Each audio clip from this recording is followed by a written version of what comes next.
आपलं ठाणं हे तर शिवसेनेचं खणखणीत नाणं आहे. हे बाळासाहेब आणि आनंद दिघे साहेबांनी सांगितलेलं आहे. त्यामुळे इथं आपल्याला पुन्हा महायुतीचा भगवा डौलाने फडकवायचा आहे.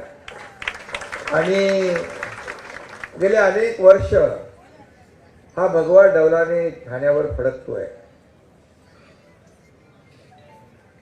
गेले अनेक वर्ष अनेक लोकांनी प्रयत्न केले, परंतु हा ठाण्यावरचा शिवसेना प्रमुखांचा आणि धर्मवीर आनंद दिघे साहेबांच्या मनातला भगवा कुणी उतरू शकलं नाही आणि कुणी उतरवू शकणार नाही.